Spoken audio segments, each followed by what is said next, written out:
Hi అండి, నేను మీ Vahini. Welcome to our channel Tarak Vahini TET and ASC. TET అనేది అతి తొందరలోనే ఉంది కాబట్టి మనం ఇప్పుడు ర్యాపిడ్ రివిజన్స్ అనేవి చేస్తున్నాము. ఈ క్లాస్ వచ్చేసి 8th క్లాస్ ఫిజిక్స్ అనమాట. ఆల్రెడీ 1, 2, 3 లెసన్స్ చెప్పేశాను. వెనుకున్న ఎక్సర్సైజెస్ కూడా చేసేసాము. ఇది 4th చాప్టర్ అనమాట.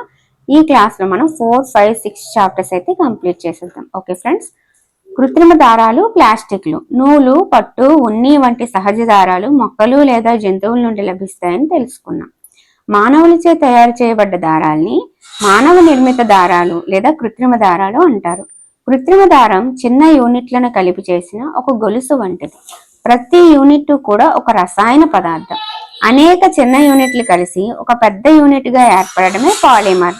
పాలిమర్ అనే పదం పాలి, మెర్ అనే గ్రీకు పదాల నుంచి వచ్చింది. పాలి అనగా ఎక్కువ, మెర్ అనగా భాగం లేదా యూనిట్. పాలిమర్ పునరావృతమయ్యే అనేక యూనిట్లతో ఏర్పడుతుంది. పాలిమర్లు ప్రకృతిలో కూడా లభిస్తాయి. ఎగ్జాంపుల్ నూలు. ఇది సెల్యులోజ్ అని పిలువబడే ఒక పాలిమర్. అనేక గ్లూకోజ్ యూనిట్లు కలిసి సెల్యులోజ్ తయారవుతుంది అనమాట. ఇప్పుడు మనము కృత్రిమ దారాల్లోని రకాలు ఏంటి, అవి ఎప్పుడు స్టార్ట్ అయ్యాయి, వాటిని ఎలా తయారు చేస్తారు, వాటి ఉపయోగాలు ఏంటి అన్నీ కూడా మనం ఇప్పుడు తెలుసుకుందాం. కృత్రిమ దారాలు రకాలు. 1. రేయాన్. పట్టు పురుగు నుంచి లభించే పట్టు దారం చైనాలో కనుగొనబడింది. 19వ శతాబ్దం చివరి నాటికి శాస్త్రవేత్తలు పట్టు వంటి లక్షణాలున్న దారాన్ని పొందడంలో విజయం సాధించారు. అదే రేయాన్ అన్నమాట.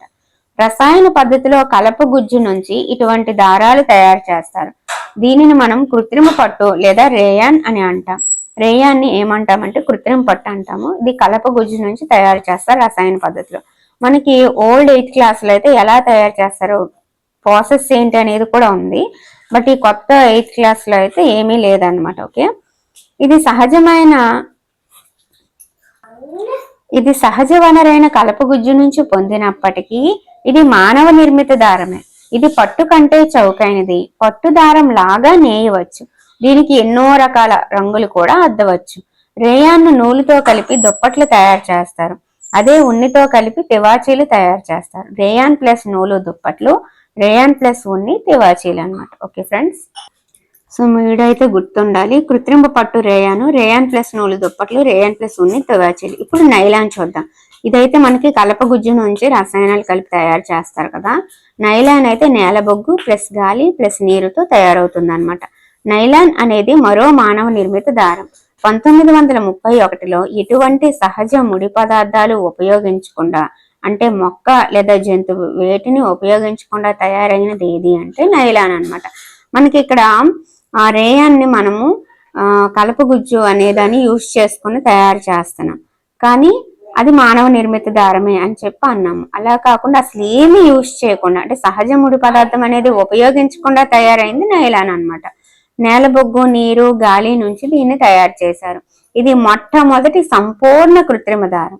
ఎందుకు ఇది కాలేదు అంటే, ఇది కలపగుజ్జు అనేది మనం వాడడం జరిగింది. అంటే సహజ ముడి పదార్థాన్ని ఉపయోగించుకొని మానవులు తయారు చేశారు, కానీ ఇది ఎలాంటి సహజ ముడి పదార్థం ఉపయోగించుకోలేదు కాబట్టి మొట్టమొదటి సంపూర్ణ కృత్రిమ దారం ఏది అని మనకు అడిగితే నైలాన్ అని చెప్పాలి. నైలాన్ అనేది బలమైన, సాగే గుణం గల తేలికపాటి దారం. ఇది మెరుపును కలిగి ఉతుక్కోవడానికి సులువుగా ఉంటుంది. అందుచేతనే ఇది దుస్తుల తయారీలో ఎక్కువగా ప్రాచుర్యంలోకి వచ్చింది. నైలాన్తో తయారైన మేజోళ్ళు, తాళ్ళు, గుడారాలు, పళ్ళు తోమే బ్రష్లు, కారు సీట్ బ్యాగ్లు, నిద్రకు ఉపయోగించే సంచులు, తెరలు మొదలైనవి ఉపయోగిస్తాం. నైలాన్ను పారాచూట్ తయారీ, పర్వతారోహణకు వాడే తాళ్ల తయారీకి కూడా వినియోగిస్తారు. వాస్తవానికి ఒక నైలాన్ దారం స్టీల్ తీగ కంటే బలమైనది. ఇప్పుడు మనం 2 రకాల దారాలను తెలుసుకున్నాం. నెక్స్ట్ పాలిస్టర్, అక్రిలిక్ గురించి చూద్దాం. పాలిస్టర్ అనేది మరో కృత్రిమ దారం. ఈ దారంతో చేసిన వస్త్రం సులభంగా ముడుచుకుపోదు, ప్రస్ఫుటంగా కనిపిస్తూ ఉతుక్కోవడానికి సులువుగా ఉంటుంది. అందుచేతనే దుస్తుల తయారీకి ఈ దారాలు సరిగ్గా సరిపోతాయి. టెర్లిన్ అనేది ప్రసిద్ధి నొందిన పాలిస్టర్ అనమాట. పాలిస్టర్ లో ప్రసిద్ధి చెందింది ఏది అంటే టెర్లిన్. ఓకే, టెర్లిన్ అతి సన్నని దారాలుగా చేయవచ్చు. ఇతర దారాల మాదిరిగా వడకవచ్చు. PET పాలీఎథిలీన్ టెరాఫ్థలేట్ అనేది పాలిస్టర్ యొక్క ముఖ్యమైన రూపం. ఎస్టర్ అనే పునరావృత రసాయన యూనిట్ల వల్ల ఏర్పడిందే polyester. Poly plus ester. Ester అంటే పండ్లకు వాసన ఇచ్చే రసాయనం. పాలీకాట్, పాలీవూల్, టెర్రీకాట్ అనే పేర్లతో దుస్తుల్ని అమ్ముతుంటారు. 2 రకాల దారాలు కలిపి చేయడం వల్ల వాటికి ఆ పేరు వచ్చిందనమాట. ఇక్కడ ఊల్ అంటే ఉన్ని ప్లస్ పాలిస్టర్ అని, అలాగే టెర్లిన్ ప్లస్ కాటన్ అని, అలాగే పాలిస్టర్ ప్లస్ కాటన్, ఇలా 2 రకాలు కలిపి చేయడం వల్ల వాటికి ఆ పేరు వచ్చిందనమాట. పాలీకాట్ అనేది పాలిస్టర్ నూలు మిశ్రమం, పాలీ ఊల్ అనేది పాలిస్టర్ ఊలుల మిశ్రమం. ఓకే, ఇప్పుడే చెప్పాను కదా. నెక్స్ట్ ఆక్రిలిక్ చూద్దాము. ఆక్రిలిక్ చాలా చవకైనది, అంటే ఊలు కంటే ఇది చవకైనది. చలికాలంలో వేసుకునే సాలువాలు లేదా దుప్పట్లకి ఆక్రిలిక్ వాడతాం. ఇది ఊలును పోలినప్పటికీ వీటిలో చాలా వరకు సహజ ఊలు నుంచి తయారు చేసినవి కావు. వేడి చేస్తే కృత్రిమ దారాలు కరుగుతాయా? ఇదే కృత్రిమ దారాలు కూడా ప్రతికూలత. వేడి చేయగానే అవి కరిగిపోతాయి అన్నమాట. అది ఏంటి అంటే వాటికున్న ప్రతికూలత. ఓకేనా, డిసడ్వాంటేజ్ అన్నమాట.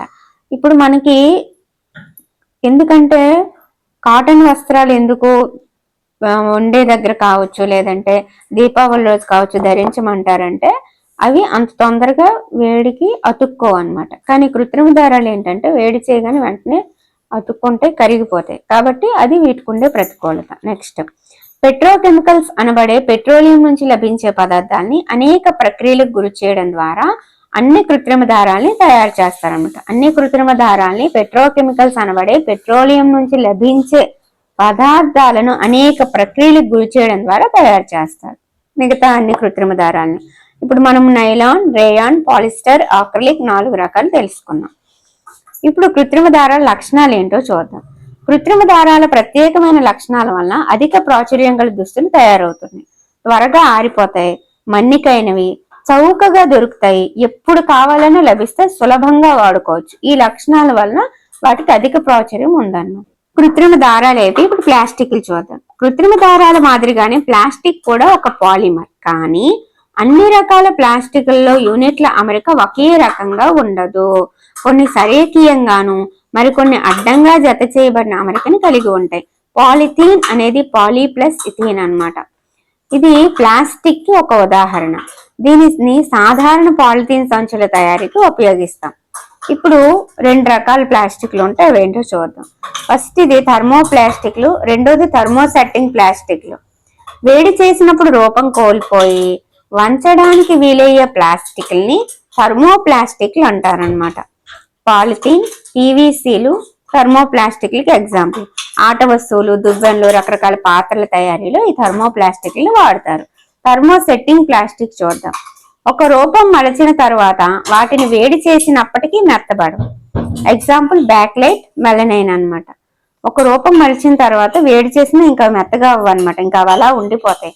సో అవి థర్మో సెట్టింగ్ ప్లాస్టిక్లు, సెట్ అయిపోతాయి అని గుర్తుపెట్టేసుకొని. ఇంకా అవి వేడి చేసి కూడా వాటిని మెత్తబరచలేము, మళ్ళీ ఒక రూపంలోకి మలచలేము అనమాట. అవి thermosetting. Example bakelite, melamine. ఇప్పుడు ఆ ఎగ్జాంపుల్ గా ఇచ్చిన బ్యాక్లైట్, మెలనైన్ గురించి తెలుసుకుందాం. బ్యాక్లైట్ అధమ ఉష్ణ విద్యుత్ వాహకత్వం కలిగి ఉంటుంది. వేసుకో, సైలెంట్ ఉండు. బ్యాక్లైట్ అధమ ఉష్ణ విద్యుత్ వాహకత్వం కలిగి ఉంటుంది. దీనిని విద్యుత్ స్విచ్లు, వివిధ రకాల వంట పాత్రలు, పిడులు మొదలైన వాటి తయారీలో ఉపయోగిస్తాం. మెలనైన్ అనేది బహుళ ప్రయోజనకర పదార్థం. ఇది మంటను నిరోధించడమే కాదు, ఇతర ప్లాస్టిక్ల కంటే ఎక్కువగా వేడిని తట్టుకోగలదు. అందుకే ఫ్లోర్ టైల్స్, వంట సామాగ్రి, మంటను నిరోధించే బట్టల తయారీలో మెలనైన్ వాడతారు. అర్థమైపోయింది కదా. ఫ్లోర్ టైల్స్, వంట సామాగ్రిని మంటను నిరోధించే బట్టల తయారీలో వాడేది మెలనైన్. వంట పాత్రల పిడులు, బ్యాక్లైట్.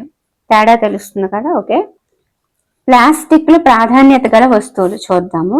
ఈ రోజుల్లో ఆహార పదార్థాలు, నీరు, పాలు, ఊరగాయలు, ఎండబెట్టిన ఆహారం మొదలైనవి నిల్వ చేయడానికి ప్లాస్టిక్ పాత్రలనే వాడుతున్నారు. ఇవి తేలికైనవి, చౌకైనవి, దృఢమైనవి, సులభంగా వాడుకోదగినవి, లోహాలతో పోల్చితే తేలిగ్గా ఉంటాయి.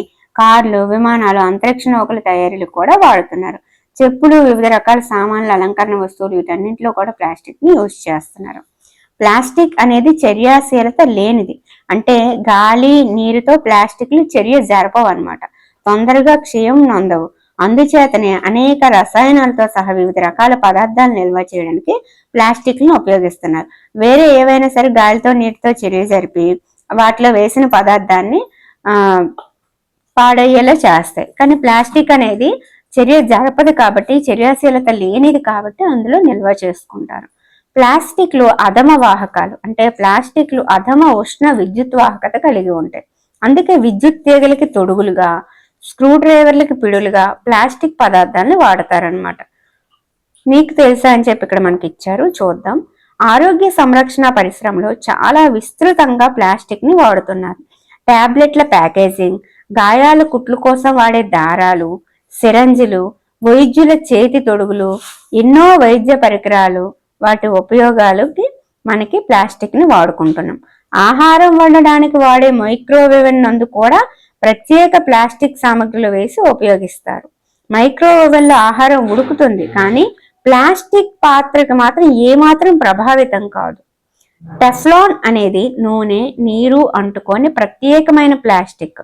వంట పాత్రల తయారీకి పాత్రకు పదార్థం అంటుకొని పూత వేయడానికి దీన్ని ఉపయోగిస్తున్నారు.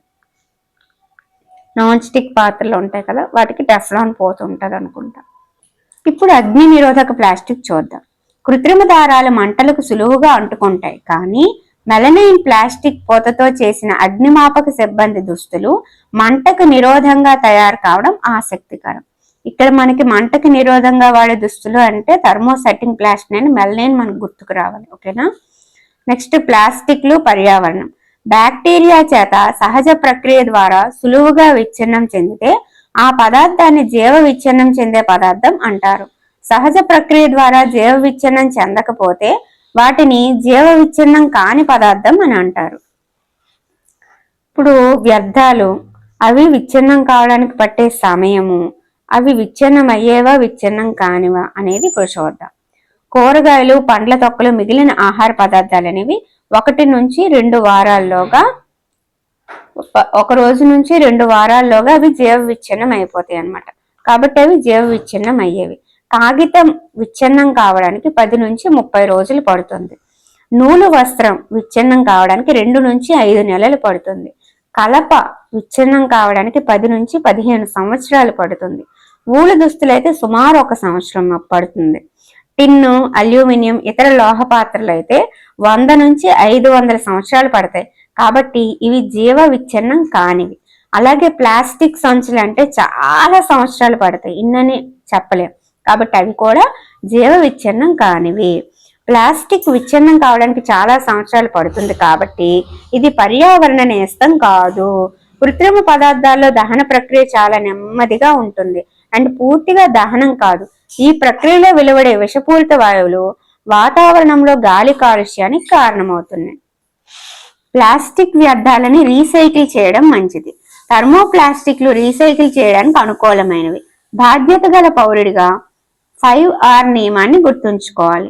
అది reduce, reuse, recycle, recover, refuse. ఇవి 5R నియమం అన్నమాట.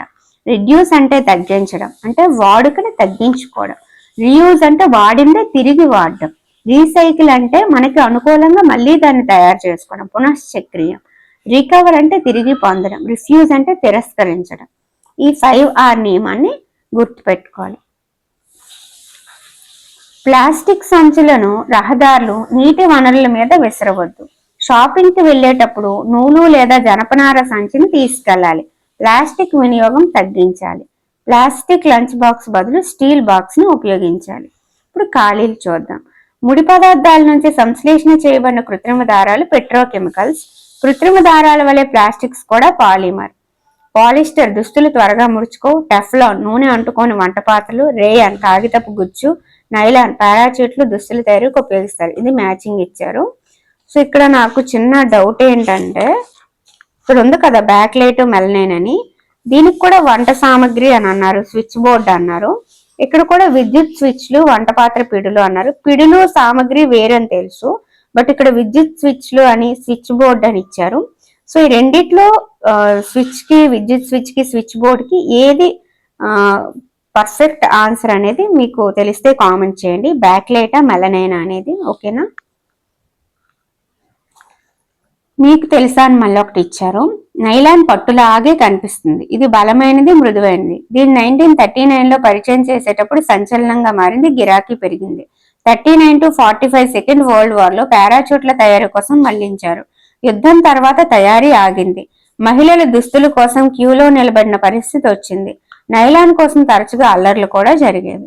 ఇదనమాట. బాగా అలవాటు పడిపోయారు కదా, ఇంకా అది ఆగిపోవడంతో, ఆ దుస్తుల తయారీ ఆగిపోవడంతో అల్లర్లు కూడా జరిగాయంట. ఈ నైలాన్ కోసం ఇన్ని యుద్ధాలు జరిగాయి. సెకండ్ వరల్డ్ వార్ లో పారాచూట్ల తయారీ కోసం దీన్ని మళ్లించడం జరిగిందంట. సో 39లో గిరాకీ పెరిగింది అనేదైతే గుర్తుపెట్టుకోండి. యాక్చువల్గా అది మనకి ఎప్పుడు ఇంట్రడ్యూస్ చేశారు అంటే 31లో తయారైంది, 39లో గిరాకీ పెరిగింది. ఓకే. 5th చాప్టర్ ధ్వని. వాయిద్య పరికరాలు పిల్లని గ్రోవి, తబలా, హార్మోనియం మొదలగు వాటి నుంచి ధ్వని ఉత్పత్తి అవుతుంది. వాటి నుంచి ఉత్పత్తి అయిన ధ్వనిని మనం వింటూ ఉంటాం. ఒక వస్తువు చలనం అటు ఇటు లేదా ముందుకి వెనక్కి కదులుతూ ఉంటే దాన్ని కంపనాలు అంటారు. అటు ఇటు, ముందుకి వెనక్కి. సాగదీసిన రబ్బరు పట్టీని మీటినప్పుడు అది కంపిస్తూ ధ్వనిని ఉత్పత్తి చేస్తుంది. అది కంపించడం ఆగిపోతే ఎలాంటి ధ్వనిని ఉత్పత్తి చేయదు. దీన్ని బట్టి మీకు ఏమర్థమైంది? కంపించే వస్తువులు ధ్వనిని ఉత్పత్తి చేస్తాయి, కానీ చాలా సందర్భాల్లో కంపన పరిమితి తక్కువగా ఉంటే వాటిని చూడలేం, కానీ మనం వాటిని అనుభూతిని చెందగలం. సో ఇప్పుడు ఇది ఇలా ఏదైనా కదిలింది అనుకో, ఆ కంపన పరిమితి తక్కువగా ఉండడం వల్ల అది కదులుతున్నట్టు మనకు అనిపించకపోవచ్చు, కానీ టచ్ చేస్తే ఆ ఫీల్ మనకు తెలుస్తుంది అనమాట, కదులుతున్నట్టు. ఓకే. ఇప్పుడు సంగీత వాయిద్యం ధ్వనిని ఉత్పత్తి చేసే భాగం చూద్దాం. ఇది మనకి టెక్స్ట్ బుక్ లో ఒక టేబుల్ అయితే ఇవ్వడం జరిగింది. వీణ తీగ నుంచి, తబల పొర, వెళ్ళని గ్రోవి నిలువు వరుసలు, క్లారినెట్ కూడా వరుసలే, గిటారు స్ట్రింగ్ అన్నమాట, మృదంగం పొర, బోలు శరీరం లోపలి గాలి నుంచి మనకి ధ్వని అనేది ఉత్పత్తి అవుతుంది, మంజీరా తాళాలు. ఇప్పుడు జలతరంగం అంటే ఏంటో చూద్దాం. 6 నుంచి 8 గిన్నెలు లేదా గ్లాసులను తీసుకొని వాటిలో క్రమంగా ఒక చివరి నుండి రెండవ చివరి వరకు ఆరోహణ క్రమంలో వేరు స్థాయిల వరకు నీటిని నింపి, అంటే ఫస్ట్ తక్కువ అలా అలా అలా వాటర్ పెంచుతూ వెళ్ళాలి గ్లాసెస్ లో. ఒక పెన్సిల్ తో వాటిపై నెమ్మదిగా వరుసగా కొడితే వచ్చే ఆహ్లాదకరమైన శబ్దాన్ని జలతరంగిణి అంటారు. మనకి యూట్యూబ్ లో గ్లాసులు పెట్టుకుని టింగ్ టింగ్ మన కొట్టు మ్యూజిక్ అది మీరు వినే ఉంటారు. That is called jalatarangini. సితార్ వంటి సంగీత వాయిద్యం తీగల్ని మీటినప్పుడు మనం వినే ధ్వని కేవలం ఆ తీగలకు సంబంధించింది కాదు, మొత్తం వాయిద్యం కంపనాలకి లోనవుతుంది. మనం వినే ధ్వని ఆ వాయిద్య పరికరం కంపనాలకు సంబంధించినదై ఉంటుంది.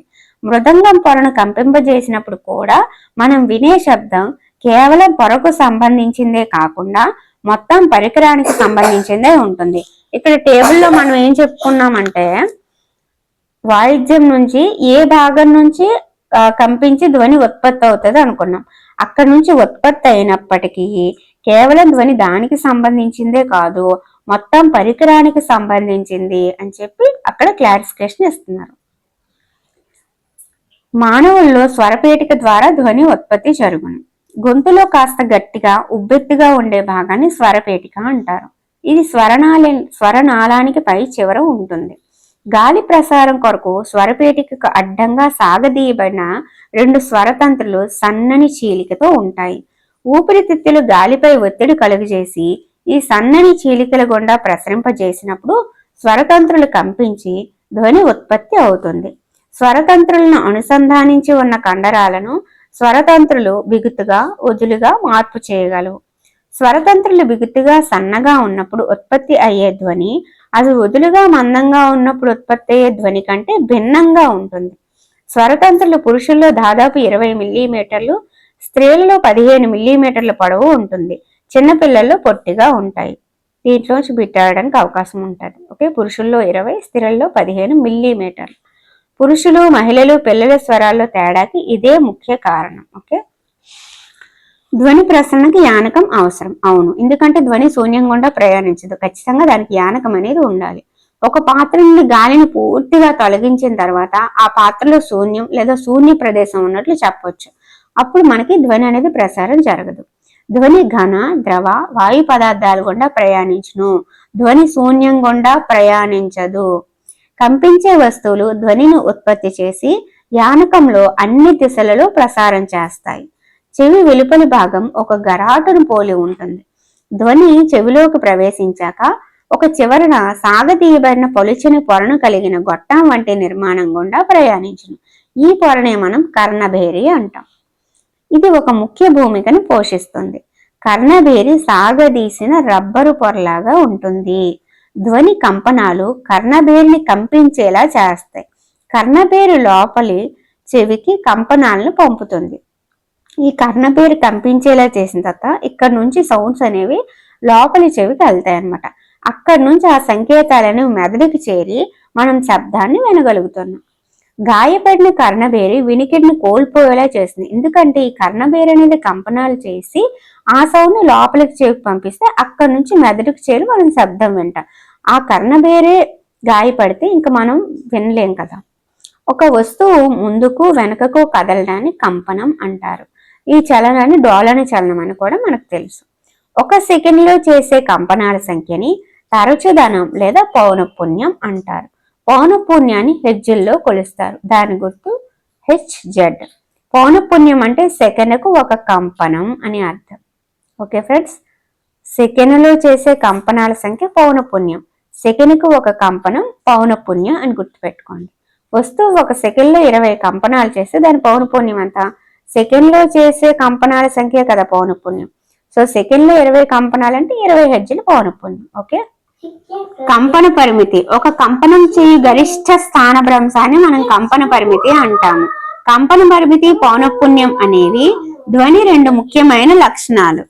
ధ్వని తీవ్రత కంపన పరిమితి వర్గానికి అనులోమానుపాతంలో ఉంటుంది. ధ్వని తీవ్రత కంపన పరిమితి వర్గానికి అనులోమానుపాతంలో ఉంటుంది. ఉదాహరణకు కంపన పరిమితిని రెట్టింపు చేస్తే ధ్వని తీవ్రత 4 రెట్లు పెరుగుతుంది. ధ్వని తీవ్రతను డెసిబెల్ అనే ప్రమాణాల్లో కొలుస్తారు. సాధారణ శ్వాస 10 డెసిబెల్స్, గుసగుసలు 30, సాధారణ సంభాషణ 60, రద్దీగా ఉండే ట్రాఫిక్ 70, సాధారణ కర్మాగారం 80 డెసిబెల్స్ ఉంటుంది అనమాట. ఇది కొత్త టెక్స్ట్ బుక్ లో ఇలానే ఇవ్వడం జరిగింది. ఇప్పుడు ఏమైనా చేంజెస్ ఉన్నాయేమో ఒకసారి చూసుకొని, నాకు తెలిసి ఏం లేవు. సాధారణ శ్వాస 10 డెసిబెల్స్, గుసగుసలు 30, సాధారణ సంభాషణ 60, రద్దీగా ఉండే ట్రాఫిక్ 70, సాధారణ కర్మాగారం 80 డెసిబెల్స్ కంటే ఎక్కువగా ఉన్న శబ్దం భౌతికంగా ఇబ్బంది పెడుతుంది. ధ్వని తీవ్రత కంపన పరిమితిపై ఆధారపడి ఉంటుంది. ధ్వని తీవ్రత ఈజ్ ప్రపోర్షనల్ టు కంపన పరిమితి స్క్వేర్. పౌనఃపున్యం ధ్వని కీచుదనం లేదా పిచ్చిని నిర్ణయిస్తుంది. కంపనం పౌనఃపున్యం ఎక్కువగా ఉన్నట్లయితే ధ్వని ఎక్కువ పిచ్చి కలిగి ఉంటుంది. కంపనం పౌనఃపున్యం తక్కువగా ఉన్నట్లయితే ధ్వని తక్కువ పిచ్చిని కలిగి ఉంటుంది. అంటే పౌనఃపున్యం అనేది ధ్వని యొక్క పిచ్కి అనులోమానుపాతంలో ఉంటుంది. పౌనఃపున్యం ఈజ్ డైరెక్ట్లీ ప్రపోర్షనల్ టు ధ్వని పిచ్. ఇప్పుడు ధ్వని స్థాయి చూద్దాము. కీటకాల్లో ఎక్కువగా ఉంటుంది, తర్వాత పిల్లలు, ఆ తర్వాత స్త్రీలు, పురుషులు, ఆ తర్వాత సింహం అన్నమాట. పక్షి ఎక్కువ పిచ్చి కలిగిన ధ్వనిని ఉత్పత్తి చేస్తుంది, కానీ సింహం తక్కువ పిచ్చి కలిగిన ధ్వనితో గర్జిస్తుంది. ఇక్కడ మనకి పిచ్ అనేది పౌనఃపున్యానికి అనులోమానుపాతంలో ఉంటుంది అనే విషయం మనకు తెలుసు. అంటే ఇక్కడ మీరు అర్థం చేసుకోవాల్సింది ఏంటి అంటే, పిచ్ అనేది తక్కువ ఉంటే సౌండ్ ఎక్కువ ఉంటది అన్నమాట. పిచ్ అనేది ఎక్కువ ఉంటే సౌండ్ అనేది సన్నగా, తీయగా, చాలా చిన్నగా బాగా వస్తుంది అనమాట. అది సో పిచ్ తక్కువ ఉంటే మీరు తీవ్రత గురించి ఆలోచించొద్దు, కేవలం పిచ్ కోసం ఆలోచించండి. అంటే పిచ్ అనేది తక్కువగా ఉంటే తీవ్రత ఎక్కువగా ఉంటుంది అని గుర్తుపెట్టుకుంటే ఇది మీకు అర్థమవుతుంది అన్నమాట. ఓకేనా? సో ఎప్పుడూ కూడా మీరు సింహానికి పిచ్ తక్కువ, ఓకే, కాబట్టి దాని తీవ్రత ఎక్కువగా ఉంటుంది అని ఇది గుర్తుపెట్టుకోండి. సో ఇక్కడ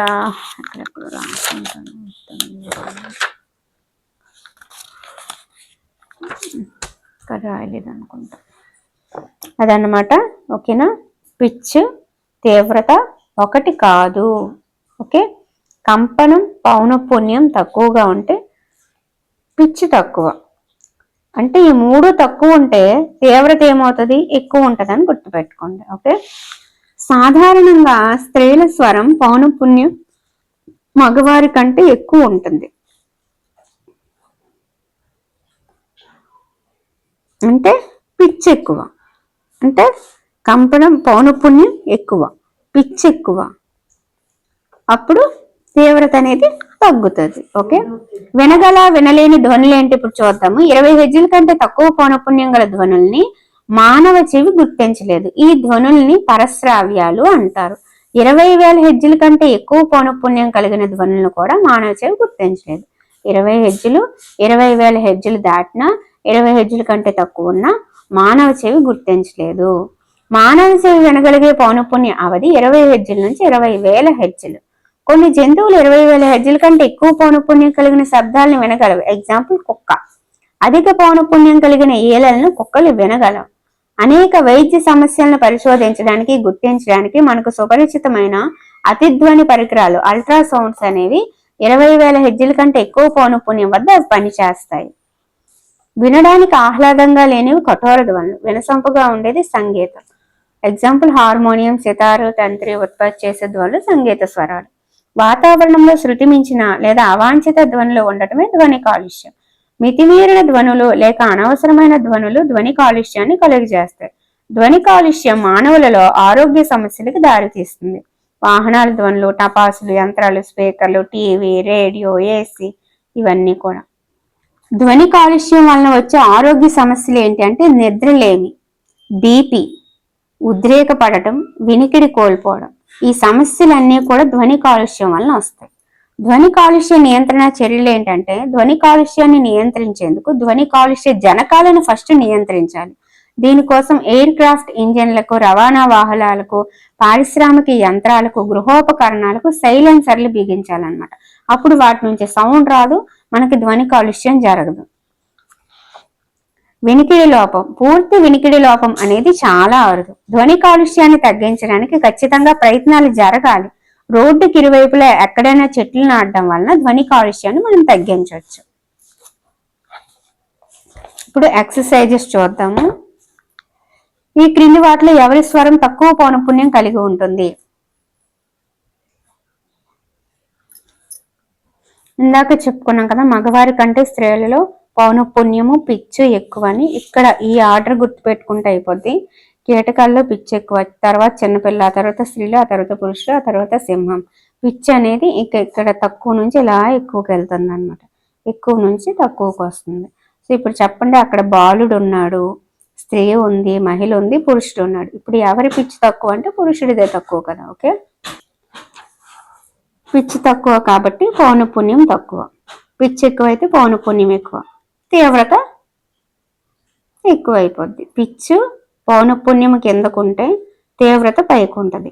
పిచ్చు పౌనఃపున్యం పైకుంటే తీవ్రత తగ్గిపోద్ది అనమాట. ఇది పెరిగితే అది తగ్గుతుంది, ఇది తగ్గితే అది పెరుగుతుంది. ఇది డిఫరెన్స్. అర్థమైంది కదా. ఇప్పుడు ట్రూ ఆర్ ఫాల్స్ చూద్దాము. శబ్దం శూన్యం ద్వారా ప్రయాణం చేయలేదు. అవును. కంపించే వస్తువు ఒక సెకండ్ లో చేసే డోలనాల సంఖ్యను డోలనావర్తన కాలం అంటారు. అవును. కంపన పరిమితి ఎక్కువగా ఉంటే ధ్వని బలహీనంగా ఉంటుంది. కాదు. మానవుని చెవికి శ్రవ్య అవధి 20 హెజ్జుల నుంచి 20,000 హెజ్జులు. అవును. కంపన పౌనఃపున్యం తక్కువ ఉంటే ఎక్కువ కీచుదనం ఉంటుంది. తప్పు. ధ్వని కాలుష్యం పాక్షిక వినుకుడి లోపాన్ని కలిగిస్తుంది. కీచుదనం అంటే పిచ్చేనండి. పౌనఃపున్యం తక్కువ ఉంటే పిచ్ కూడా తక్కువే. ఈ రెండు మనకి ప్రపోర్షనల్ కదా, డైరెక్ట్లీ ప్రపోర్షనల్ కదా. పిచ్ అంటే కీచుదనం అనమాట. పౌనఃపున్యం తక్కువ ఉంటే ఇది కూడా తక్కువే ఉంటుంది. ఓకేనా. సో అక్కడ మనకి రివర్స్లు ఇచ్చాడు, ఇది తక్కువ ఉంటే ఇది ఎక్కువ అని ఇచ్చాడు, కాబట్టి ఫాల్స్ అనమాట. ఇప్పుడు ఖాళీలు చూద్దాము. ఒక వస్తువు ఒక పూర్తి డోలనం చేయడానికి పట్టే కాలాన్ని డోలనావర్తన కాలం అంటారు. ధ్వని తీవ్రత కంపనాల పరిమితి ద్వారా నిర్ణయించబడుతుంది. ధ్వని తీవ్రత అనేది కంపనాల పరిమితికి అనులోమానుపాతంలో ఉంటుందని తెలుసుకున్నాం కదా. పౌనఃపున్య ప్రమాణ హెర్ట్జ్. అనవసరమైన ధ్వనిని కఠోర ధ్వని అంటారు. ధ్వని కీచుదనం కంపనం పౌనఃపున్యం ద్వారా నిర్ణయించబడుతుంది. ఇది ప్రపోర్షనల్ అని చెప్పాను కదా. పౌనఃపున్యం is directly proportional to pitch. ఇప్పుడు మీకు తెలుసా, ఇండియాలోని ప్రతిష్టాత్మకమైన కోటల్లో హైదరాబాద్ సమీపాన గల గోల్కొండ కోట ఒకటి. ఇంజనీరింగ్, వాస్తుశాస్త్ర అంశాల పరంగా ఈ కోట చాలా ప్రసిద్ధిగాంచింది. ఈ కోట పైభాగానికి నీటి సరఫరా వ్యవస్థ ఒక అద్భుతం. ఇక్కడ ప్రవేశ ద్వారం వద్ద నిర్మితమైన కోట గుమ్మం మరింత ఆశ్చర్యం. ఈ కోట గుమ్మం వద్ద ఒక చోట నుండి నిలబడి చప్పట్లు కొడితే అది ప్రతిధ్వనిస్తూ దాదాపు కిలోమీటర్ దూరంలో ఉన్న కోట పైభాగానికి వినిపిస్తుంది. ఒక వస్తువు తన విరామ స్థితి నుండి పొందే గరిష్ట స్థానభ్రంశాన్ని కంపన పరిమితి అంటారు.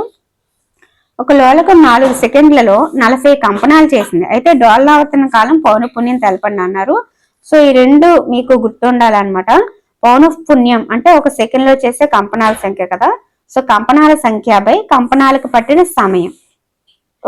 ఒక సెకండ్ లో అన్నాడు అనుకో, ఇంకా కింద ఒకటి ఉన్నా లేకపోయినా ఒకటే కాబట్టి డైరెక్ట్ 40 అని చెప్పియచ్చు. కాబట్టి పౌనఃపున్యానికి మనకి ఫార్ములా ఏంటంటే కంపనాల సంఖ్య బై కంపనాలకు పట్టిన సమయం.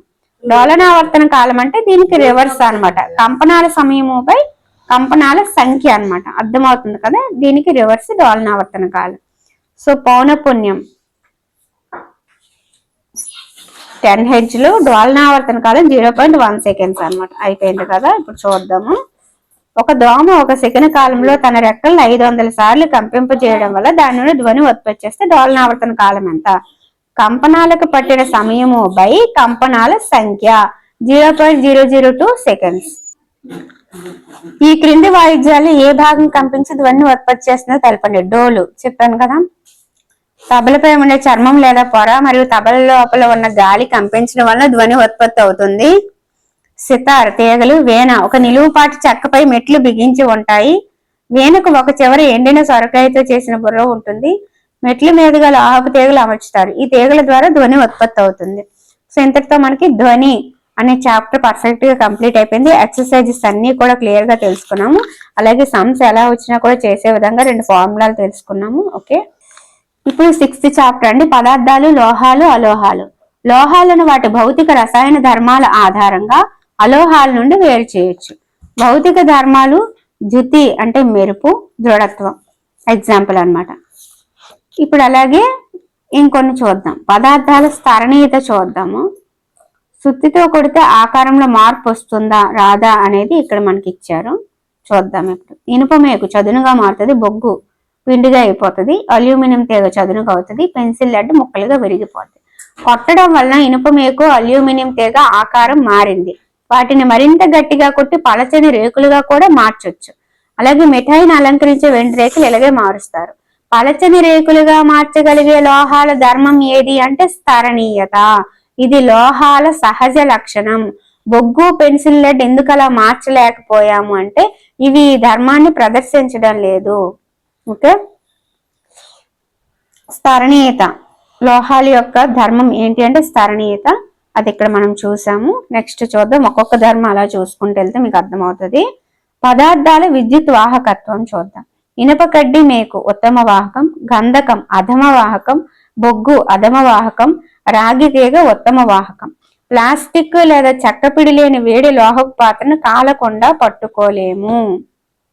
ఓకేనా, ఎందుకంటే దాంట్లోంచి వేడి అనేది వెళ్తూ ఉంటది కాబట్టి చెక్కపిడి అయిన ప్లాస్టిక్ అని ఉంటేనే మనం ఆ పాత్రను కాలకుండా పట్టుకోగలం, లేకపోతే పట్టుకోలేము అనమాట.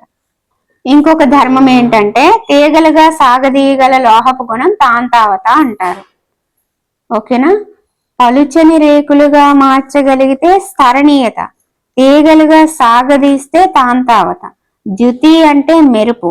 అలాగే ధ్వని గుణం కూడా లోహాలకు ఉంటది అనమాట. సో తాంతావత కలిగిన లోహాలకు ఎగ్జాంపుల్ రాగి, అల్యూమినియం. లోహాలు కాకుండా ఇతర పదార్థాలు కూడా ధ్వని గుణాన్ని కలిగి ఉండవు అనమాట. ఇప్పుడు లోహాల గుణాలు దృఢత్వం చెప్పాను, జ్యుతి గుణం చెప్పాను, స్థరణీయత, తాంతావత, ధ్వని గుణం, ఉత్తమ ఉష్ణ విద్యుత్ వాహకాలు. ఇప్పుడు లోహాలకు ఎగ్జాంపుల్ ఏంటి? ఇనుము, రాగి, అల్యూమినియం, కాల్షియం, మెగ్నీషియం. అలోహాలు ఏమవుతాయి? మృదువుగా ఉంటాయి, కాంతి విహీనంగా ఉంటాయి, ధ్వని గుణం లేకుండా ఉంటాయి, సుత్తితో కొడితే పొడిగా అయిపోతాయి. ఉష్ణ విద్యుత్ అధమ వాహకాలు సల్ఫర్, కార్బన్, ఆక్సిజన్, ఫాస్ఫరస్. ఓకేనా, ఇప్పుడు లోహాలు అందుకే ఇక్కడ మీరు చూసారా బొగ్గు కార్బనే కదా, అది పొడిగా అయిపోయింది. అలాగే ఇక్కడ సల్ఫర్ చూసారా, సల్ఫర్ అధమ వాహకం, బొగ్గు అధమ వాహకం అని చెప్పాను కదా. సో ఇవి అలోహాలు అనమాట. ఓకేనా, ఈ రెండు లోహాలు. ఓకే, కానీ లోహాలకు కొన్ని మినహాయింపు ఉంటది అనమాట. అంటే సోడియం, పొటాషియం వంటి లోహాలు మెత్తగా ఉంటాయి, కానీ అవి లోహాలే, చాక్ తో కూడా కోసి వచ్చు అనమాట. సో లోహాలకు మినహాయింపులు ఏవైనా ఉన్నాయంటే సోడియం, పొటాషియం అనమాట. ఓకేనా, గది ఉష్ణోగ్రత వద్ద ద్రవ రూపంలో లభించే ఒకే ఒక లోహం ఏది అంటే పాదరసం. ఈ మూడు కూడా మనకి లోహాలకి మినహాయింపులు అనమాట. మిగతావన్నిటికి కూడా ఈ లక్షణాలన్నీ ఉంటాయి. ఓకేనా, ఇప్పుడు లోహాలు, అలోహాల యొక్క రసాయన ధర్మాలు అంటే ఆక్సిజన్ తో చర్య జరిపి ఎలా ఉంటాయి, వాటర్ తో చర్య జరిపితే ఎలా ఉంటాయి, ఆమ్లాలతో చర్య జరిపి ఎలా ఉంటాయి, క్షారాలతో చర్య జరిపి ఎలా ఉంటాయి ఇప్పుడు చూద్దాము. ఫస్ట్ అయితే ఆక్సిజన్ తో చర్య జరిపి ఆక్సైడ్లు ఏర్పడతాయి. ఇదైతే క్లియర్ కదా. మెగ్నీషియం రిబ్బన్ గాలిలో మండించే కృత్యం ఇక్కడ ఉంది. అలాగే ఇనుము తుప్పు పట్టం, ఈ రెండు ప్రక్రియల్లో కూడా ఆక్సైడ్లు అనేవి ఏర్పడతాయి. ఇదైతే కన్ఫర్మ్. అయితే ఈ ఆక్సైడ్లో లోహ ఆక్సైడ్లు నీటితో చర్య జరిపి ఏమవుతాయి, అలోహ ఆక్సైడ్లు నీటితో చర్య జరిపి ఏమవుతాయి ఇప్పుడు చూద్దాం. ఇక్కడ మీరు చూసుకున్నట్లయితే రాగి పాత్ర ఎక్కువసేపు తేమగాలికి గురైతే దానిపై మెరవని ఆకుపచ్చ పోత ఏర్పడుతుంది. ఇలా తేమగాలికి గురై కాపర్ హైడ్రాక్సైడ్ అని ఆకుపచ్చ పదార్థం వస్తుంది. అలాగే కాపర్ కార్బోనేట్ కూడా వస్తుంది. అలాగే మెగ్నీషియం ఆక్సైడ్, లోహ ఆక్సైడ్ మనకి తేమకి గురయ్యి నీటితో చర్య జరిపి మెగ్నీషియం హైడ్రాక్సైడ్ ఏర్పడుతుంది. అంటే ఇక్కడ మీకు అర్థమైంది ఏంటి అంటే లోహ ఆక్సైడ్లు నీటిలో కలిపితే క్షార స్వభావం, హైడ్రాక్సైడ్ అంటే క్షారమే కదా, క్షార స్వభావాన్ని పొందుతాయి. మరి అలోహ ఆక్సైడ్ నీటితో చర్య జరిపి ఏమవుతుందో చూద్దాం. ఇక్కడ అలోహం అనేది ఆక్సిజన్ తో చర్య జరిపి ఆక్సైడ్ ఏర్పడింది. అంటే అలోహమైన లోహమైన ఆక్సిజన్ తో చర్య జరిపి ఆక్సైడ్ని ఏర్పరుస్తుంది. ఇదైతే ఫిక్స్. ఆక్సైడ్లను ఏర్పరిచిన తర్వాత ఉంది లోహ ఆక్సైడ్లు అయితే నీటితో చర్య జరిపి క్షార స్వభావం పొందుతున్నాయి. అలోహ ఆక్సైడ్లు అయితే నీటితో చర్య జరిపి ఆమ్ల స్వభావాన్ని పొందుతాయి అన్నమాట. ఇంతే. ఓకేనా. సో ఇక్కడ సల్ఫ్యూరిక్ ఆమ్లం అనేది లీలీ లిట్మస్ కాగితాన్ని ఎరుపు రంగులోకి మారుస్తుంది. అంటే ఇది ఆమ్ల స్వభావాన్ని కలిగి ఉందని మనకు అర్థమైంది కదా. సో ఇక్కడ మీకు 3 విషయాలు అనేవి నేను చెప్పాను. ఏంటి ఈ ఈక్వేషన్స్ ద్వారా అంటే మనకి ఆక్సిజన్ తో చర్య జరిపి ఆక్సైడ్లు ఏర్పడతాయి. ఆ తర్వాత లోహ ఆక్సైడ్ నీటితో చర్య జరిపి క్షార స్వభావాన్ని పొందుతాయి. అలోహ ఆక్సైడ్లు నీటితో చర్య జరిపి ఆమ్ల స్వభావాన్ని పొందుతాయి. 3 విషయాలు అయితే క్లియర్ గా అర్థమైనాయి కదా. ఇప్పుడు చూద్దాం. ఇక్కడ ఎక్సెప్షన్స్ చూద్దాము. సోడియం లోహం అధిక చర్యాశీలత గలది. ఇది ఆక్సిజన్ నీటితో తీవ్రంగా చర్య జరుపుతుంది. ఈ చర్యలో అధిక ఉష్ణం విడుదలవుతుంది. కాబట్టి దీనిని కిరోసిన్ లో నిల్వ చేస్తారనమాట సోడియం. ఎక్సెప్షన్ లోహం కూడా అక్కడ నేను మీకు సోడియం చెప్పాను కదా. ఓకేనా. సో ఇంకొక ఎక్సెప్షన్ ఏంటంటే అది నీటితో తొందరగా చర్య జరిపేస్తుంది కాబట్టి దాన్ని కిరోసిన్ లో నిల్వ చేస్తారనమాట. సోడియం యొక్క ముక్క నీటిలో వేసాము క్షారంగా, అది కూడా వేయగానే నీటిపై తేలుతూ టపటపా అనే శబ్దం వస్తుంది. ఆ చర్య కంప్లీట్ అయ్యాక బేకర్ ముట్టుకుంటే వేడిగా ఉంటది. అంటే సోడియం నీటిలో తీవ్రంగా చర్య జరుపుతూ, కానీ మిగతా లోహాలు అలా చేయవు. కాబట్టి ఇనుము అనుకో నీటిలో వేస్తే నెమ్మదిగా చర్య జరుపుతుంది. కానీ సోడియం ఏంటంటే ఈగానే టపటపని శబ్దం వచ్చేసి వేడి వచ్చేసి ఇంకా ఆ చర్య జరిపేస్తుంది. కాబట్టి దాన్ని కిరోసిన్ లో నిల్వ చేస్తాం అనమాట. ఇది ఎక్సెప్షన్ నీటితో చర్యకి. ఓకేనా. మిగతాదైతే లోహ ఆక్సైడ్లు క్షార స్వభావం, అలోహ ఆక్సైడ్లు ఆమ్ల స్వభావం అనేది అదైతే గుర్తుపెట్టేసుకోండి. నెక్స్ట్ ఇప్పుడు అలోహాలు చూద్దాము. అలోహాలు గాలితో అధిక చర్యశీలత కలిగి ఉన్నప్పటికీ నీటితో చర్య జరపలేవు. అలాంటి అలోహాలు నీటిలో నిల్వ చేయబడతాయి అన్నమాట. అలోహాలు గాలితో అధిక చర్యశీలత ఉంటుంది, కానీ నీటితో అవి చర్య జరపలేవు. చూసారా. అలాంటి అలోహాలు నీటిలో నిల్వ చేయబడతాయి. ఇప్పుడు ఫాస్ఫరస్ అనేది అధిక చర్యాశీలత గల అలోహం.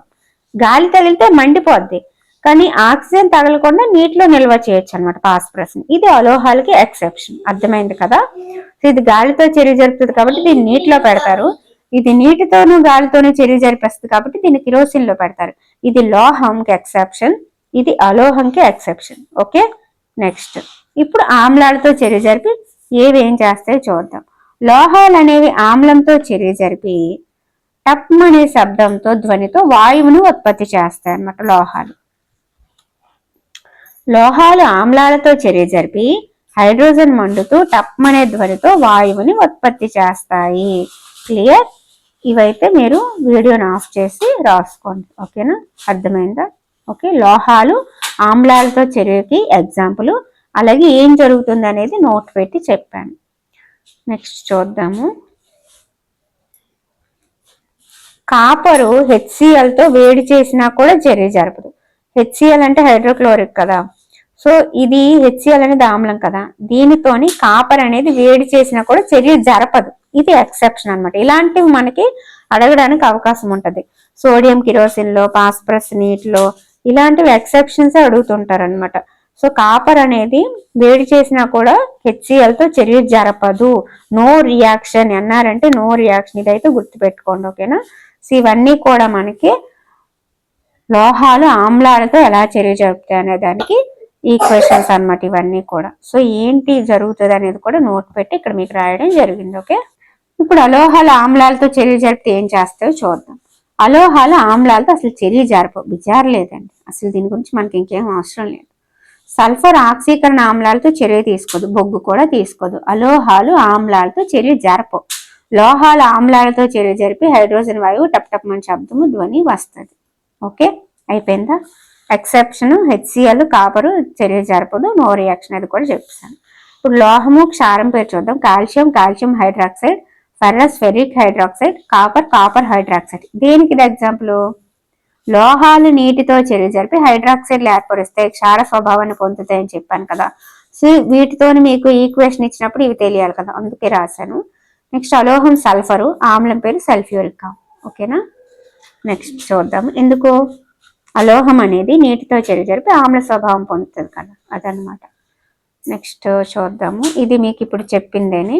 ఇప్పుడు క్షారాలతో చర్య. ఇప్పటి వరకు మనము ఆక్సిజన్తో, వాటర్తో, ఆమ్లాలతో చర్య జరిపి లోహాలు అలోహాలు ఎలా రియాక్షన్ చెందుతాయి, అలాగే వాటికి ఉన్న ఎక్సెప్షన్స్ ఏంటి చెప్పాను. ఇప్పుడు క్షారాలతో చూద్దాం. లోహాలు సోడియం హైడ్రాక్సైడ్ తో చర్య జరిపి హైడ్రోజన్ వాయువును ఉత్పత్తి చేస్తాయి. లోహాలు క్షారంతో చర్య జరిపి హైడ్రోజన్ వాయువును ఉత్పత్తి చేస్తాయి. అయిపోయింది. క్షారాలతో అలోహాల చర్యలు సంక్లిష్టమైనవి. ఇంతే, అయిపోయింది. చూసారా? క్షారాలతో లోహాల చర్య జరిపి హైడ్రోజన్ వాయువు వస్తుంది. క్షారాలతో అలోహాల చర్యలు సంక్లిష్టమైనవి. అలోహాలు ఆమ్లాలతో అసలు చర్య జరపవు. క్షారాలతో అయితే సంక్లిష్టమైనవి, గుర్తుపెట్టుకోండి. లోహాలు అయితే ఆమ్లాలతోనే, క్షారాలతోనే హైడ్రోజన్ వాయువు అనేది వస్తుంది. ఓకే, ఇప్పుడు చూద్దాము స్థానభ్రంశ చర్యలు. ఇక్కడ కాపర్ సల్ఫేట్ జింక్ గుళికలు, కాపర్ సల్ఫేట్ ఇనుప మేకు, జింక్ సల్ఫేట్ కాపర్ ముక్కలు, ఐరన్ సల్ఫేట్ కాపర్ ముక్కలు, జింక్ సల్ఫేట్ ఐరన్ మేకు. ఇవి దేన్ని ఏది స్థానభ్రంశం చెందిస్తాయంటే, ఇప్పుడు చిన్నోడు పెద్దోడిని లాగలేడు, పెద్దోడు చిన్నోడిని లాగుతాడు. అదొక్కటి గుర్తుపెట్టుకుంటే ఇది అర్థమైపోద్ది. దేని చర్యాశీలత అయితే ఎక్కువగా ఉంటుందో అవి వాటికంటే తక్కువ ఉన్న వాటిని లాగేసుకొని స్థానభ్రంశం చెందించగలరు. ఓకేనా? ఇప్పుడు అది చూద్దాము. ఒక లోహం మరొక లోహాన్ని స్థానభ్రంశం చెందిస్తుంది. ఏలో జింకు కాపర్ సల్ఫేట్ నుండి రాగిని స్థానభ్రంశం చెందిస్తుంది. జింకు కాపర్ సల్ఫేట్ నుంచి రాగిని స్థానభ్రంశం చెందిస్తుంది. అందుకే కాపర్ సల్ఫేట్ లో నీలరంగు అదృశ్యమైపోద్ది. రాగి పొడి బేకర్ అడుగుని ఎర్రని పదార్థంగా అవక్షేపణం చెందుతుంది. ఆ చర్య ఇప్పుడు చూద్దాం. CuSO4 copper sulphate zinc. ఈ Cuని స్థానభ్రంశం చెందించి SO4ని ఇది లాగేసుకుంటది. అప్పుడు ఇది జింక్ సల్ఫేట్ అయిపోతుంది, ఇది కాపర్ అయిపోద్ది. ఇది ఎర్రని అవక్షేపంగా కింద ఉండిపోద్ది కాపరు. ఇది రంగులేని పదార్థంగా ఉంటది, నీలం పోతుంది అనమాట, నీలం మాయమైపోద్ది. అది స్థానభ్రంశ చర్య. ఇక్కడ ఎలా జరిగింది స్థానభ్రంశం అంటే, CDEలలో స్థానభ్రంశం కనిపించదు. దీని ఒక్క దాంట్లోనే మనకి స్థానభ్రంశం చెందిస్తుంది. మిగతా మూడిట్లో కూడా స్థానభ్రంశం చెందించదు. ఎందుకు చెందించదు ఇప్పుడు చూద్దాం. బిలో కూడా చెందింది. చూసారా? కాపర్ సల్ఫేట్ ఇనుప మేకు కదా, ఇక్కడ కూడా కాపర్ ని స్థానభ్రంశం చెందించి ఫెర్రస్ సల్ఫేట్ గా మారింది. ఇక్కడ కాపరు సైడ్ కి వచ్చింది అనమాట. సో AB అనేవి స్థానభ్రంశం చెందాయి, CDE అనేవి చెందవు. ఎందుకో చూద్దాం. ఎక్కువ చర్యాశీలత గల లోహాన్ని తక్కువ చర్యాశీలత గల లోహం స్థానభ్రంశం చెందించుతుంది. కానీ తక్కువ చర్యాశీలత గల లోహం ఎక్కువ చర్యాశీలత గల లోహాన్ని స్థానభ్రంశం చెందించలేదు. ఇక్కడ చర్యాశీలత ఆధారంగా ఫస్ట్ జింకు, తర్వాత ఫెర్రస్, ఆ తర్వాత కాపర్ అనమాట. కాపర్ కంటే ఫెర్రస్ జింకు పెద్దవి కాబట్టి, ఎక్కువ చర్యాశీలత కలిగినవి కాబట్టి అవి కాపర్ ని తీసేయగలిగాయి, స్థానభ్రంశం చెందించగలిగాయి. కానీ కాపర్ కంటే తక్కువ స్థాయిలో ఉన్నవి కాపర్ ని స్థానభ్రంశం చెందించలేవు కదా. సో ఇప్పుడు ఇక్కడ ఉంది CuSO4 ఉంది. Cu కంటే Zn అనేది ఎక్కువ చర్యాశీలత కలిగింది కాబట్టి Cu తీస్తుంది. ఫెర్రస్ ఉంది. ఫెర్రస్ అనేది కాపర్ కంటే ఎక్కువ చర్యాశీలత కలిగింది కాబట్టి ఇది స్థానభ్రంశం చెందించుకోగలిగింది. కానీ ఇక్కడ Cu ఉంది, ఇక్కడ Zn ఉంది, జింక్ ఉంది. కాపర్ కంటే జింకే ఎక్కువ చర్యాశీలత కలిగింది. అప్పుడు ఎక్కువ చర్యాశీలత కలిగింది, ఈ తక్కువ చర్యాశీలత కలిగిన లోహం ఎక్కువ చర్యాశీలత కలిగిందని తీసేయలేదు, స్థానభ్రంశం చెందించలేదు. కాబట్టి ఇది ఇంకా స్థానభ్రంశం చెందదు. అలాగే ఇక్కడ ఫెర్రస్ ఉంది. ఫెర్రస్ కంటే కాపర్ తక్కువ చర్యాశీలత, అప్పుడు దీన్ని ఇది ఎలా తీయగలదు? తీయలేదు. ఇక్కడ కూడా Zn జింక్ ఉంది. ఫెర్రస్ అనేది జింక్ ని స్థానభ్రంశం చెందించలేదు అనమాట. సో అది ఇక్కడ మ్యాటర్ అనమాట. మనకి ఏలో బిలో మాత్రమే స్థానభ్రంశం చెందితే ఖుష్వే ఏలో బిలో మాత్రమే స్థానభ్రంశం చెందుతుంది, మిగతా సిడిఈలో స్థానభ్రంశం చెందదు. ఎందుకు అనేది కూడా ఇక్కడ నేను మీకు క్లియర్ గా రాశాను. ఓకే, లోహాలు ఉపయోగాలు: యంత్రాలు, విమానాలు, రైళ్లు, ఆటోమొబైల్స్, ఉపగ్రహాలు, వంట పాత్రలు, నీటి బాయిలర్లు, పారిశ్రామిక యంత్ర పరికరాల్లో ఇవన్నీ కూడా లోహాలను మనం ఉపయోగిస్తాము. అలోహాల ఉపయోగాలు ఏంటంటే అన్ని జీవరాశులు జీవించడానికి శ్వాసక్రియలో అలోహం అవసరం. మొక్కల ఎదుగుదలకు వాడే ఎరువులలో ఉపయోగించేవి అలోహాలు. నీటి శుద్ధి ప్రక్రియలో అలోహం ఉపయోగిస్తారు. యాంటీసెప్టిక్ గా గాయాలపై పూసే ఊదా రంగు ద్రావణంలో అలోహం వాడతారు. టపాసుల్లో అలోహం వాడతారు. ఒక రసాయనిక చర్యలో కొత్త పదార్థాలు ఏర్పడతాయని, ఈ పదార్థాల చర్యలో పాల్గొన్న పదార్థాల కంటే భిన్నంగా ఉంటాయని తెలుసు. ఒక పదార్థాన్ని రసాయనిక చర్యల ద్వారా చల్లబరచడం, వేడి చేయడం లేదా విద్యుత్ విశ్లేషణ ద్వారా మరింత విచ్ఛిన్నం చేయలేకపోతే దానిని మూలకం అంటారు. సల్ఫర్ అనేది ఒక మూలకం. ఐరన్, కార్బన్ కూడా ఒక మూలకం. పరమాణువు అనేది ఒక మూలకం, అతి చిన్న యూనిట్. ఒక మూలకం నమూనా ఒకే రకమైన పరమాణువుని కలిగి ఉంటుంది. మూలకంలోని భౌతిక మార్పుల వలన ఒక మూలకం పరమాణువు ప్రభావితం కాదు. ద్రవ సల్ఫర్ పరమాణువు ఘన లేదా వాయు రూపంలోని సల్ఫర్ పరమాణువు ఒకేలా ఉంటుంది.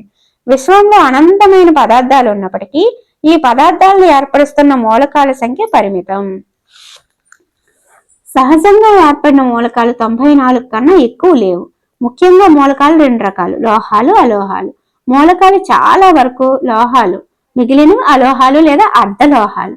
లోహాలు, అలోహాలు రెండింటి ధర్మాలని అర్ధలోహాలు కలిగి ఉంటాయి. ట్రూ ఆర్ ఫాల్స్ చూద్దాము. సాధారణంగా అలోహాలు ఆమ్లాలతో చర్య జరుపుతాయి. తప్పు. ఎందుకంటే అలోహాలు ఆమ్లాలతో చర్య జరపవు అని ఇందాకే చెప్పాను. సోడియం అధిక చర్యాశీలత గల లోహం. అవును, గాలితో నీటితో వేగంగా చర్య జరిపేస్తుంది కాబట్టి సోడియం ని కిరోసిన్ లో నిల్వ చేస్తారు. జింక్ సల్ఫేట్ ద్రావణం నుండి జింక్ ను రాగి స్థానభ్రంశం చెందించలేదు. అవును, ఎందుకంటే జింక్ కంటే రాగి అనేది తక్కువ చర్యాశీలత కలిగింది కాబట్టి రాగి జింక్ ను స్థానభ్రంశం చెందించలేదు. బొగ్గును తీగలుగా సాగదీయొచ్చు. తప్పు. బొగ్గు అనేది అలోహం, దానికి అసలు తీగలుగా సాగదీసే గుణమైన తాంతావత అనే ధర్మమే లేదు. ఖాళీలను నింపండి. భాస్వరం అనేది చాలా చర్యాశీలత గల అలోహం. లోహాలు ఉష్ణ, మంచి విద్యుత్ వాహకాలు. రాగి కంటే ఇనుము అధిక చర్యాశీలత గల లోహం. లోహాలు ఆమ్లాలతో చర్య జరిపి హైడ్రోజన్ వాయువును ఉత్పత్తి చేస్తాయి. అలాగే లోహాలు క్షారాలతో చర్య జరిపి కూడా హైడ్రోజన్ వాయువును ఉత్పత్తి చేస్తాయి. అలోహాల ఆమ్లాలతో చర్య జరిపి లేవు. అలోహాలతో క్షారాలతో చర్య జరిపేవి సంక్లిష్టమైనవి ఆ చర్యలు. నెక్స్ట్ చూద్దాం. ధర్మాలు: రూపం, దృఢత్వం, స్థరణీయత, తాంతావత, ఉష్ణవాహకత, విద్యుత్ వాహకత. లోహాలు కలిగి ఉంటుంది, అలోహాలు కలిగి ఉంటుంది అని క్లియర్ గా రాశాను. మీరు ఒకసారి చూసి నోట్ చేసుకోండి. ఓకే, సో ఇంతటితో మనకి 8th క్లాస్ ఫిజిక్స్ సెమ్ 1 అనేది పర్ఫెక్ట్ గా కంప్లీట్ అయిపోయిందని అనుకుంటున్నాను. ఈ లోహాలు, అలోహాలు, ఈ చర్యలు కేవలం ఒక 6 పాయింట్లలో మళ్ళీ ఒకసారి చెప్పేస్తాను, జాగ్రత్తగా వినండి.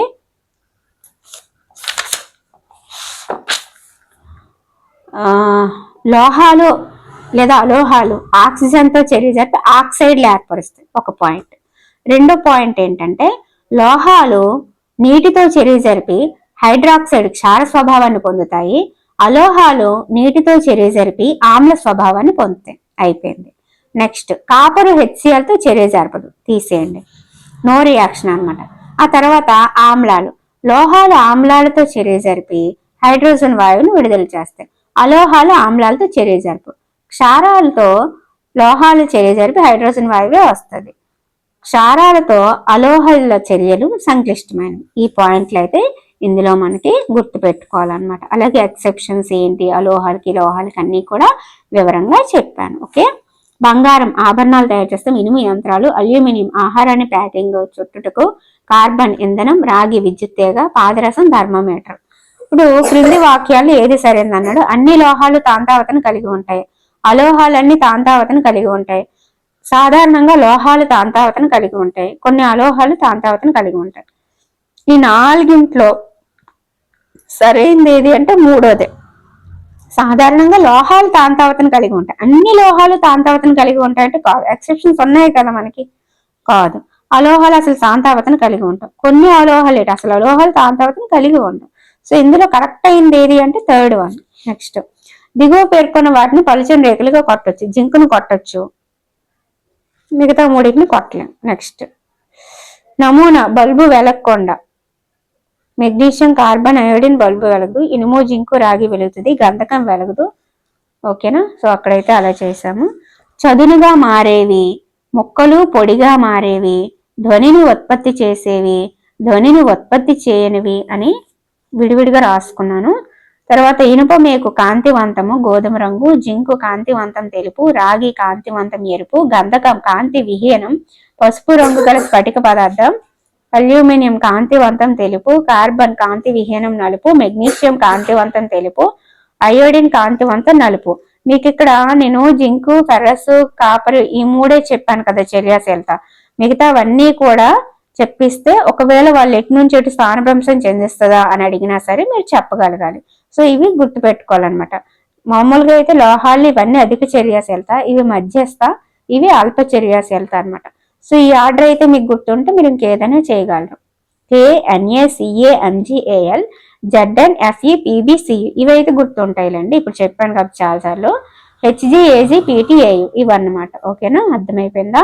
ఓకే అండి, ఈ వీడియో మీ అందరికీ నచ్చిందని అనుకుంటున్నాను. చాలా వివరంగా లోహాలు అలోహాలు చెప్పగలిగానని అనుకుంటున్నాను. మీకైతే ఆ ఈక్వేషన్స్ అన్నీ కూడా వివరంగా అయితే మీరు ఒకసారి నేను చెప్పేటప్పుడే వీడియో చదువుతూ ఉండేటప్పుడు మీరు రాసుకోవడానికి ట్రై చేయండి. ఓకేనా? ఆ ఈక్వేషన్స్ అన్నీ కూడా ఇలా చెప్పేటప్పుడు ఆ పైన ఉన్న ఈక్వేషన్ మీరు రాసేసుకోవాలన్నమాట. ఓకేనా? సో ఇక్కడ కూడా నేను ఈక్వేషన్ క్షారాలతో చర్య జరిపినప్పుడు అది రాసేసుకుంటూ ఉండాలి సపరేట్గా. మళ్ళీ అంటే మనం ఇప్పటికే చాలా టైం అయింది కదా. ఓకేనా? Okay friends, thank you.